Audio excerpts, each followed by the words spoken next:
दोस्तों आज हम आपको लेकर जा रहे हैं यूरोप में बसे एक बेहद ही सुंदर देश यूक्रेन, जो यूरोप का दूसरा सबसे बड़ा देश माना जाता है। लगभग 6,03,700 वर्ग किलोमीटर में फैला यूक्रेन क्षेत्रफल के लिहाज से विश्व का 45वां और पूरे यूरोप का दूसरा सबसे बड़ा देश है।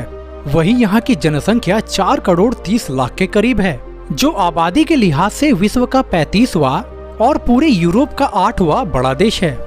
आपको बता दें, यूक्रेन की आबादी का तकरीबन 70% लोग शहर में रहते हैं, जबकि 30% लोग गांव में बसे हुए हैं। दोस्तों बात अगर यहाँ की पॉपुलेशन डेंसिटी की जाए तो 75 लोग आपको पर स्क्वायर किलोमीटर में नजर आएंगे। यूक्रेन जिसका कॉलिंग कोड +380 है और यूरोप के बाकी देशों की तरह यहाँ के लोग दाईं ओर गाड़ी चलाते हैं। दोस्तों देश में चलने वाली करेंसी को यूक्रेनियन हर्वनिया कहा जाता है, जो कि एक यूक्रेनियन हर्वनिया भारत के 2 रुपए के आसपास है।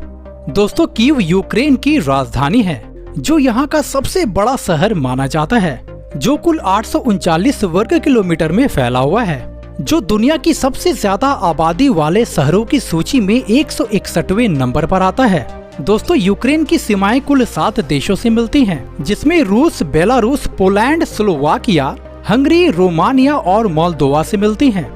वहीं साउथ में ब्लैक सी है। दोस्तों यूक्रेन का ऑफिशियल लैंग्वेज यूक्रेनियन है, जो यहाँ के तकरीबन 70% लोगों द्वारा बोली जाती है, जबकि 30% लोग रसियन भाषा का इस्तेमाल करते हैं। इसके अलावा इस देश में 20 अलग अलग भाषाएं बोली जाती हैं। दोस्तों धर्म की बात की जाए तो यूक्रेन में ईसाई धर्म सबसे बड़ा धर्म है और यहाँ की तकरीबन 90% आबादी ईसाई धर्म को मानती है। तो चलिए अब आपको बताते हैं यूक्रेन से जुड़े कुछ अमेजिंग फैक्ट्स। दोस्तों क्या आप जानते हैं यूक्रेन को सोवियत संघ से 24 अगस्त 1991 को आजादी मिली थी, लेकिन उससे पहले इस देश को दी यूक्रेन के नाम से जाना जाता था। लेकिन 1991 में आजादी के बाद यहाँ की सरकार ने दी यूक्रेन से दी हटाकर सिर्फ यूक्रेन रख दिया। दोस्तों इस देश की गिनती दुनिया के उन देशों में की जाती है जो पढ़ाई लिखाई के मामले में सबसे आगे है। जी हाँ, यूक्रेन की लिटरेसी रेट पूरे 100% है, जो साक्षरता के मामले में विश्व में 4थे नंबर पर आता है।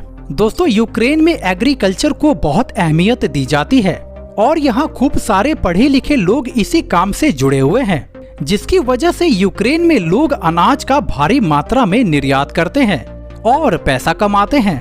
जहाँ हमारे देश में किसान हमेशा परेशान रहते हैं, वहीं यूक्रेन में किसान होना गर्व की बात मानी जाती है। दोस्तों शायद आपको इस बात की जानकारी ना हो, यूक्रेन की राजधानी कीव को हीरो सिटी भी कहा जाता है, क्योंकि वर्ल्ड वार 2 के दौरान जब हिटलर की नाजी सेना ने इस शहर पर हमला किया था, तब कीव की सेना ने जमकर लड़ाई की। हालांकि इस लड़ाई में वे नहीं जीते, लेकिन सैनिकों की इसी बहादुरी की वजह से इस शहर को हीरो सिटी के नाम से जाना जाने लगा। दोस्तों भले ही शराब को दुनिया भर के कई देशों में गलत माना जाता हो, लेकिन यूक्रेन के लोगों के लिए शराब पीना किसी परंपरा से कम नहीं। आपको जानकर हैरानी होगी, पूरी दुनिया में शराब खपत के मामले में यूक्रेन 6ठे नंबर पर आता है। दोस्तों आपको बता दें, आज ये देश पर्यटन के लिहाज से दुनिया भर के सैलानियों की सबसे पसंदीदा जगह है, क्योंकि इस देश को यूरोप का दिल भी कहा जाता है। यहाँ की सुंदरता को शब्दों में बयां करना बहुत मुश्किल है। साफ सफाई और शुद्ध हवा पानी के मामले में यह देश मशहूर तो है ही, साथ ही यहाँ के लोग भी आपको बड़े दिलदार मिलेंगे, जो बाहर से आए लोगों का दिल खोलकर स्वागत करते हैं। दोस्तों शायद आप जानते होंगे, यूक्रेन की महिलाओं की खूबसूरती पूरी दुनिया भर में शुमार है। यहाँ की लड़कियाँ बेहद खूबसूरत होने के साथ साथ बहुत खुले विचार की होती हैं। अगर आप यहाँ की लड़कियों से दोस्ती करना चाहते हैं तो यहाँ की लड़कियों को पटाने में आपको ज्यादा समय नहीं लगेगा। यहाँ की लड़कियाँ जब भी किसी से प्यार करती हैं तो जीवन भर उसी के साथ रहती हैं। तो दोस्तों आज के लिए बस इतना ही। चलिए तो आपसे फिर मिलते हैं एक नए वीडियो में। जय हिंद, जय भारत।